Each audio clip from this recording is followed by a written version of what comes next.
Let us now learn about the new Cartesian sign conventions for lenses. We will begin with convex lens. Before we learn the Cartesian sign conventions, we must know what these letters indicate. So small u stands for object distance. V stands for image distance. H1 is height of object. H2 is height of image. And focal length, we know that for convex lenses, we will always consider the second focus. So that is f2. Now this is a biconvex lens which has been drawn. This is the principal axis here. We know that this is the optical center. Now this line over here, we will assume it to be the y-axis.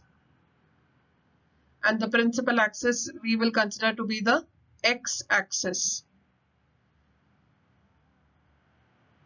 This optical center is considered to be the origin, and all the distances are measured from the origin or the optical center. So this is very important that whenever you are measuring any distance, they will be always measured from the optical center, which is taken to be the origin.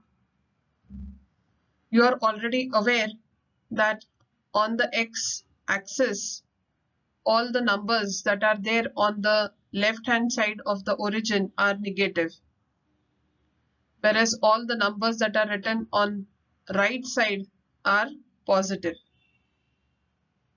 Same way on the y-axis, all the numbers that are written above the origin are positive, and all the numbers that are written below the origin here are negative.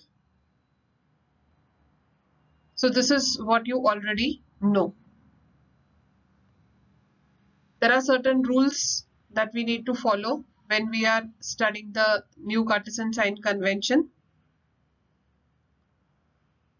Now, all the measurements that you will take will be from the origin or optical center. For your convenience, I have shown one object here. This is the object and this is the image. Now, I have to measure the object distance. I want to measure at what distance have I placed my object. So I will measure it from the optical center and I will move in this direction up till I reach the point where the object has been kept. Since all the numbers on this side of the optical center are negative, the object distance will always be negative.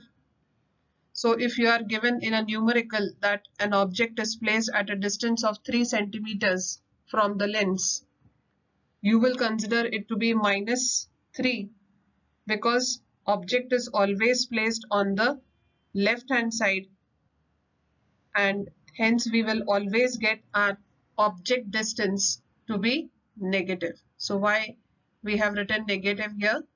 Because object distance will always be negative, and we are measuring all distances from optical center, and I am going towards my left, and since all numbers are negative, we will have object distance to be negative.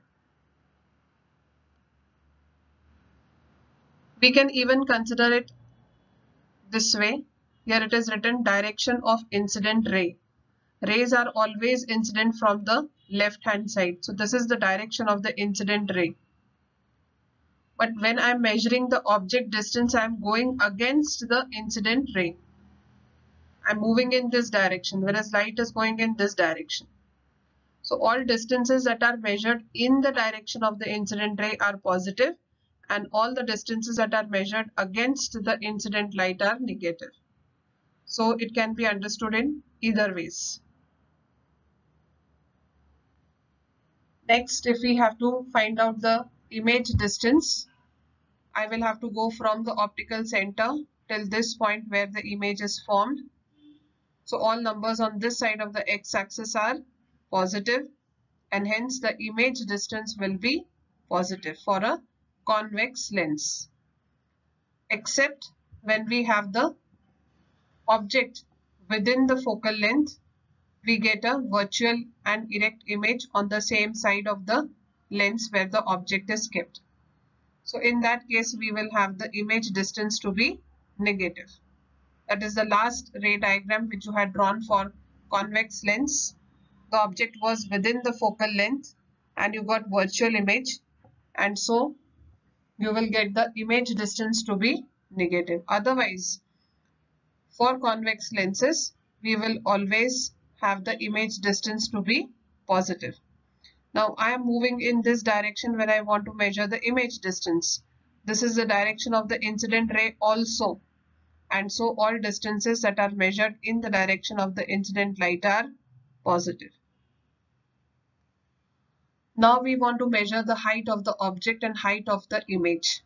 Again we will measure the distances from the optical center, but now I will have to go upwards.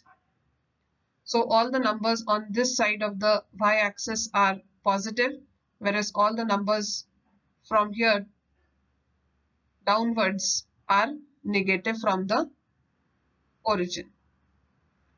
So when I have to measure the height of the object, I will go in this direction, upwards. So it will be positive. Whereas when I have to measure the height of the image, I will be moving in this direction, that is downwards. So the height of the image will be negative. So distances perpendicular to the principal axis and above are taken to be positive. So all distances, you can see that this object here is perpendicular to this principal axis. So all distances that are measured or all distances that are perpendicular to the principal axis and measured upwards are taken to be positive, whereas distances perpendicular to the principal axis and measured downwards are taken to be negative. So that is why we have height of object to be positive and height of image to be negative. So you will always get the height of object to be positive, whereas height of image to be negative, except when the object is within the focal length again, where you get a virtual image, and in that case it will be erect, and so you will be having the height of image to be positive. Lastly, we have to measure the focal length. We know that we consider f2 as the focus when we are measuring the focal length of the convex lens. So again, I will be moving in this direction, that is from optical center up till here. So all numbers are positive, and hence focal length of the convex lens is positive. So these are the sign conventions that you need to remember and apply when we are solving the numericals. So let us move on to the new Cartesian sign convention for concave lenses.